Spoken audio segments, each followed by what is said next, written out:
네, 계속해서 정치권 상황 자세히 짚어보겠습니다. 이동학 전 더불어민주당 최고위원, 이창근 국민의힘 하남을 당협위원장과 함께하겠습니다. 어서 오십시오.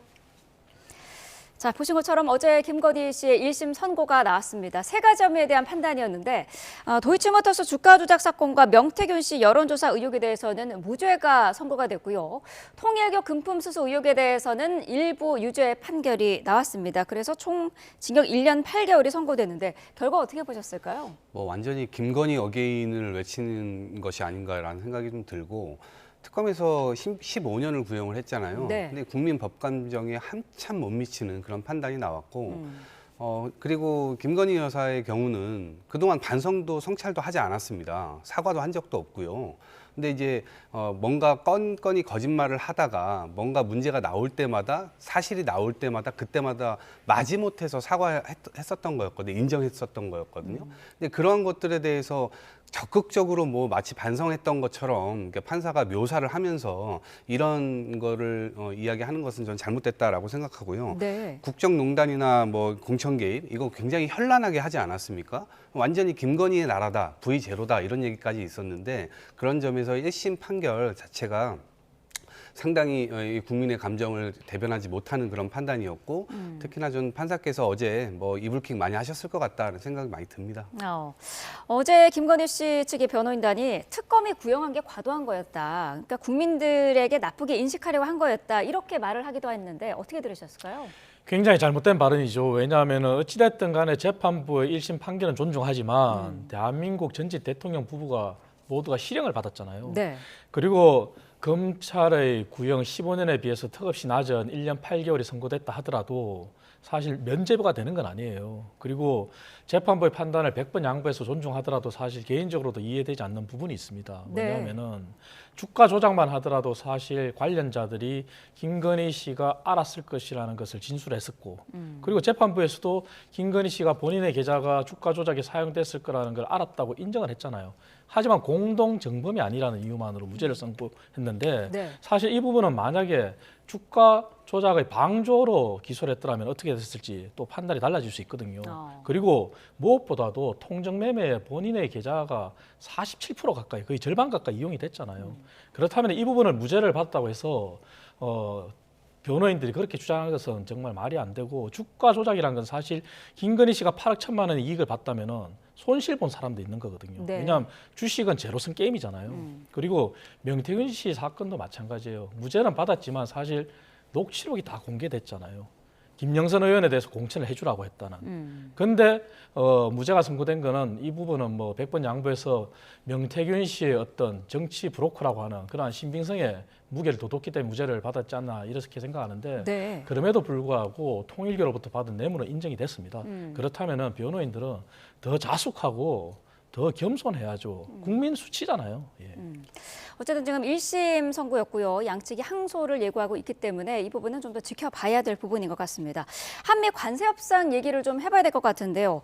트럼프 대통령이 한국의 관세를 25%로 다시 올리겠다고 얘기를 했다가 하루 만에 다시 한국과 잘 협의하겠다라고 언급하는 등 혼란이 이어지고 있습니다. 어제 김용범 청와대 정책실장은 미국의 불만이 100% 국회에 있다 이렇게 언급도 하지 않았습니까? 어떻게 들으셨을까요? 뭐 그런 측면이 저 있다고 생각을 합니다. 왜냐하면 국회에서 지금 국민의힘에서 계속해서 뭐 필리버스터를 한다든가 그것도 민생 법안을 볼모로 하고 있잖아요. 다만 저는 미국 측의 태도도 좀 꼬집고 싶은데 본인들이 협상을 할 때 11월까지 대미투자 협상 법안이 내기만 하면 사실은 뭐 소급 적용해가지고 관세를 물리지 않겠다라고 했던 부분이 있잖아요. 그래서 그것은 충실하게 이행을 했거든요. 이미 11월 달에 법안을 내놨습니다. 물론 이제 국회에서 이것을 제대로 빠르게 통과시키지 못한 점에 대해서는 빌미를 줬다 이렇게 이제 생각도 할 수 있지만 실제적으로 서로가 그 협의하에 진행되고 있는 부분이 있고 통상적으로 각국에서 법안이 발의될 때 보통 한 3개월에서 최대 6개월까지 걸립니다. 그리고 특히나 지금 한국적인 상황은 본인들도 뭐 대사관이 다 직원들이 파견돼 있고 실제 국회 상황들을 다 볼 텐데 이거를 협의한 내용을 뭔가 국가를 협박할 어떤 용도를 가지고 SNS를 통해서 저렇게 한다는 것은 우방국에 대한 또 예의가 아니라고 보거든요. 그런 측면에서의 뭐 미국의 약간 조심성이 전혀 없는 부분들에 대해서는 좀 비판을 받아야 될 것 같고 네. 그럼에도 불구하고 어찌됐건 우방국으로서 우리나라 역시도 그 부분을 좀 이행하기 위해서 노력을 해야 되는데 국회에서 이제 뭐 이미자 의원하고 뭐 어제 뭐 논의를 좀 했었던 것 같은데 네. 이 부분과 관련돼서도 야당에서도 이 부분을 좀 어쨌든 국익적 차원에서 고민을 좀 해봐 주시고 이것을 통과시키기 위한 노력도 함께 해주시면 좋겠다 말씀드립니다. 말씀하신 것처럼 민주당은 지금 특별법을 빨리 처리하자라는 그런 입장이고 국민의힘은 어쨌든 이거 공개를 먼저 해야 된다. 그리고 국회 비준이 먼저다라는 주장을 계속하고 있더라고요. 그렇습니다. 김용범 정책실장의 말은 굉장히 유감인 것이 네. 사실 지금 국회가 민주당이 다수당으로서 통과 못 시킬 법이 어디 있습니까? 하지만 김용범 실장도 인정해야 될 것이 지난 10월에 타결된 한미 관세 협상이 팩트시트, 그냥 MOU 수준이었단 말이에요. 네. 그렇다면 그때도 우려가 있었어요. 미국에서도 그러면은 공식적인 문서 이런 걸 갖춰야 되지 않겠느냐. 안 그러면 트럼프의 언제든 심술에 우리가 또 놀아나지 않을까 하는 우려가 있었어요. 네. 실제 그게 현실화됐잖아요. 그리고 당시 팩트시트에는 대미 투자 특별법이라고 하는 것이 시한이 정해지지 않았어요. 그러니까 그 시한이 정해지지 않았기 때문에 정부 측에서 손을 놓고 있었던 거 아니에요. 네. 만약에 시한이 정해졌더라면은 민주당이 과반 이상을 차지하고 있는 국회에서 통과 못 시킬 법이 어디 있겠어요. 그리고 이재명 대통령도 행정부의 일에 국회가 뒷받침 못 해준다 그런 지적을 했는데 사실 민주당이 뒷받침 못 해주는 거예요. 왜냐하면 민주당은 민생을 위한 법률 그리고 관세 협상과 관련한 이러한 중요한 법률을 제쳐두고 오로지 검찰개혁, 사법개혁 본인들 민주당의 스케줄대로 입법을 했지 않습니까? 그렇기 때문에 김용범 정책실장의 말은 국회 탓을 해서는 안 되고 오히려 민주당 탓을 해야 돼요. 그리고 미국에 우리가 할 말을 해야 되는 게 공식적인 문서, 공신력 있는 그러한 것을 요구하기 위해서라도 사실은 국회 비준이 필요했다고 저는 생각을 해요. 왜냐? 네. 물론 헌법 60조에는 조약이 국회 비준의 대상이지만 이것은 설사 조약이 아니더라도 대규모 재정이 수반되는 그러한 일이잖아요. 그렇다면 국회에서 비준을 하고 미국 측에 요구를 한다면 왜 공신력 있는 문서가 미국에도 없겠습니까? 그렇게 할 수 있는 거죠. 그래서 그러한 부분들은 정부에서 국회 탓을 하지 말고 지금이라도 물론 관세 협상이 파기되면 국가적으로도 경제가 손실이에요. 그렇기 때문에 국민의힘도 협조하겠지만 잘못한 건 인정하고 야당 협조를 구하는 게 맞는 거죠. 저는 이제 야당에서 국회 비준을 얘기하는 것은 네. 오히려 발목 잡기라고 생각을 해요. 왜냐하면 MOU 수준의 체결을 한 것인데 이것을 비준으로 나중에 이제 뭐 되돌릴 수 없는 그런 상황 속으로 굳이 우리가 경직되게 이것을 판단할 이유가 있냐라는 생각이 들고 제가 좀 찾아보니까 EU도 비준을 안 했습니다. 일본도 비준을 안 했어요. 심지어 이걸 같이 협의했었던 미국조차 비준을 안 했습니다. 서로가 비준이라는 건 상호 간에 다 해야 되는 거 아닙니까? 그런데 아무도 안 했는데 우리나라만 하자 이렇게 얘기를 하는 것은 좀 말이 안 맞다 이렇게 생각하고 특히나 좀 앞으로의 변수도 좀 생각을 해봐야 되는데 네. 미국 측에서 지금 미국 내부에서 지금 재판이 이루어지고 있잖아요. 관세 협상의 주체는 미국에서는 의회가 해야 됩니다. 그런데 지금 정부가 지금 나서서 하고 있거든요. 의회에서 관세를 정하면 그걸 집행하는 게 미국의 행정부인데 지금 트럼프가 그 일을 하고 있기 때문에 실제로 지금 2심까지 트럼프 대통령이 패소한 상태입니다. 네. 그럼 대법원에서 어떤 판결이 나올 것이냐 이거에 따라서 우리가 먼저 비준을 해놨다가 나중에 그런 판결이 나오면 어떻게 되는 거죠? 그러니까 이런 문제가 있기 때문에 일단은 지금 저희들이 유연하게 대처할 수 있는 그런 상황 속으로 이걸 가져가는 게 낫지. 네. 지금 비준부터 하고 나면 나중에는 이거를 도대체 어떻게 할 것인지에 대한 보관이 없다. 그런 측면을 좀 말씀드립니다. 네. 그 관련해서 약간만 부연 설명을 해야 되는 것이요. 물론 제가 말씀드린 그대로 헌법 60조에 정한 조약이 아니기 때문에 비준이 대상이 아니라고 할 수는 있어요. 하지만 제가 왜 비준을 얘기하냐면은 우리가 알다시피 한미 FTA 협상은 조약이기 때문에 비준을 했어요. 하지만 그것도 백지화시키는 게 트럼프 대통령이에요. 그래서 비준의 효과라는 것은 미국의 공신력 있는 문서를 요구한다는 그런 효과를 노리는 것이고요. 그리고 EU와 일본의 상황은 다른 게 미국과도 다른 게 지금 우리나라는 대통령의 긴급 명령 또는 행정 명령에 의해서 이 관세 협상이 타결돼서 진행되는 게 아니잖아요. 네. 그렇다면 대미 특별투자법 관세 협상에 따른 후속 조치로 그러한 특별법을 요구하고 있는 거잖아요. 그렇다면 민주당에서 비준을 설사 안 한다면 민주당에서 왜 손을 놓고 있습니까? 그렇기 때문에 야당을 협조를 더 구하라는 그런 뜻에서 더 말씀을 드립니다. 네. 어쨌든 우리 국회의 이런 상황 등을 설명하고 좀 오해를 풀기 위해서 이제 오늘 중에 김정관 산업부 장관이 미국을 방문할 것이라는 소식을 전해드리겠고요. 다음 주제로 넘어가 보겠습니다. 이재명 대통령이 어제 설탕세를 깜짝 언급을 했습니다. 담배처럼 설탕에도 부담금을 부과하고 그 재원을 지역과 공공의료 강화에 투자하는 건 어떠냐 이렇게 의견을 물은 건데 갑자기 이런 이야기가 나온 배경이 뭘까요? 그러니까 설탕세를 도입하자 뭐 이게 아니고 네.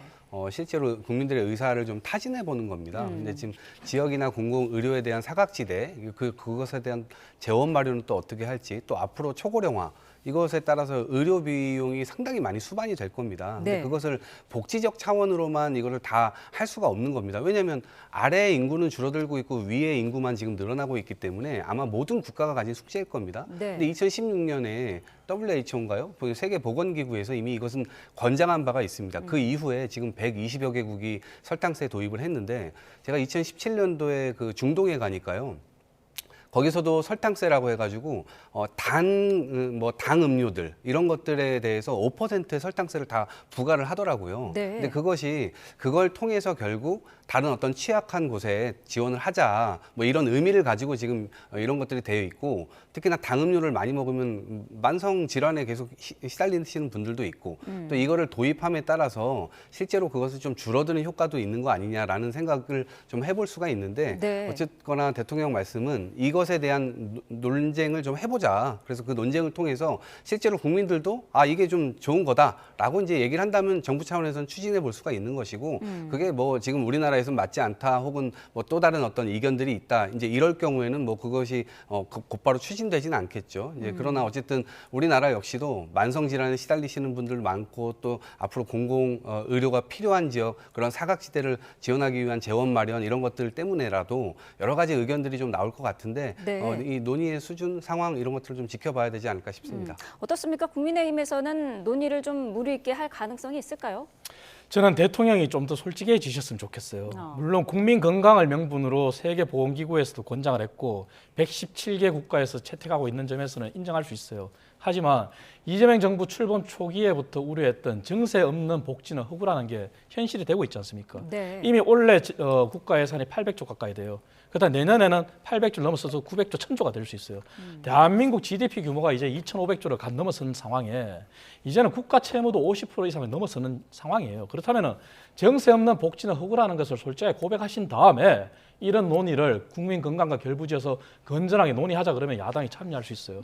하지만 정세 없는 복지는 허구라는 얘기는 빼고 오로지 국민 건강을 핑계로 얘기하시는데 이것은 정말 신중해야 되는 것이 저소득층에게 전가가 됩니다. 뭐냐면은 설탕세는 하나의 원료의 가격으로 인상이 되기 때문에 그러면 제품의 최종 재화 가격이 전가가 돼요. 그렇다면 소비자들한테 가격 인상의 요인이 좌우되고 저소득층은 더 선택의 폭이 좁아요. 그렇다면 우리가 늘 주장하는 조세에 있어서 역진세라는 게 존재합니다. 네. 그러나 조세의 구조를 이해하신다면 솔직한 고백을 하신 다음에 정말 국세청, 기재부 그리고 국회 기획재정위와 함께 머리를 맞대서 이런 것을 논의하는 게 옳습니다. 네. 오늘 국민의힘에서는 중요한 일정이 하나 있습니다. 단식 투쟁 후에 복귀한 장동혁 대표가 최고위를 오전에 주재를 하는데 이 자리에서 한동훈 전 대표의 제명이 이루어질까 여부가 관심이거든요. 오늘 할까요? 어제 장동혁 대표의 말에 따르면 사실 할 것 같아요. 네. 왜냐하면 지금까지 기다렸고 절차에 따라 진행하겠다 그랬잖아요. 하지만 누차 말씀드리고 심지어 서울시장 후보로 이제 나서고 있는 오세훈 시장도 얘기를 하셨잖아요. 우리가 정말 공멸의 길로 가면 안 된다. 뭐냐면 한동훈 전 대표의 지지층에 대해서는 인정할 건 인정해야 돼요. 당내 당원들도 그 지지층이 있어요. 네. 만약에 제명이 현실로 갔을 때 물론 그런 상황이라 하더라도 한동훈 전 대표한테는 제가 백의 종군을 해라고 말씀을 드렸지만 그럼에도 불구하고 한동훈 전 대표의 지지층이 과연 투표장에 나올까요? 아닐 가능성이 크잖아요. 그렇다면 지방선거는 정말 공멸의 길로 가는 거거든요. 그래서 국민의힘의 미래를 얘기했는 장동혁 대표가 더 큰 틀에서 숲을 보고 정치적으로 해결할 것을 정치적으로 해결해야 된다. 늦은 게 아니다. 그런 네. 차원에서 좀 더 폭넓게 다시 한번 장고를 해서 결정을 했으면 좋겠습니다. 제명을 하든 뭐 하지 않든 어쨌든 그에 따른 후폭풍은 상당할 것 같은데요. 그러니까 뭐 후폭풍은 있을 수밖에 없는 거죠. 그런데 제가 한 가지 짚고 싶은 것은 네.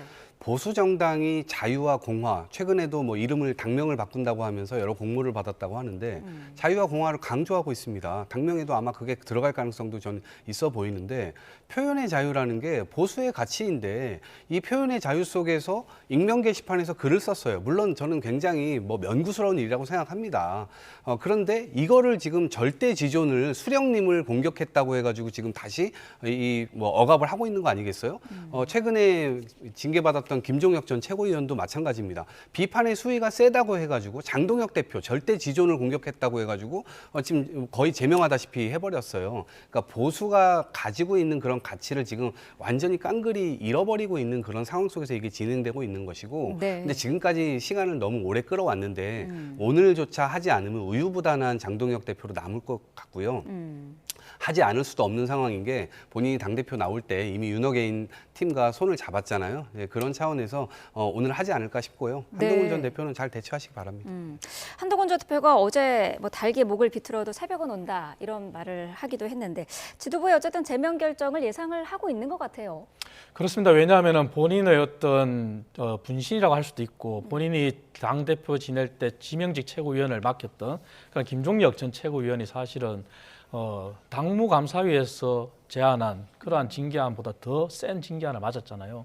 그렇기 때문에 예고를 했고 그래서 본인의 네. 행보를 김영삼 전 대통령의 영화를 관람하는 그런 행보를 채택했다고 보는데요. 그럼에도 불구하고 본인이 앞으로 해야 될 것은 저는 누차 말씀드리지만 설사 제명이 단계로 오더라도 본인은 백의종군해서 본인이 얘기한 대로 보수의 미래를 위해서 그렇게 행동해 주기를 저는 바랄 뿐입니다. 네, 알겠습니다. 자, 오늘 두 분 말씀 여기까지 듣겠습니다. 이동학 전 더불어민주당 최고위원, 이창근 국민의힘 하남을 당협위원장과 함께했습니다. 고맙습니다.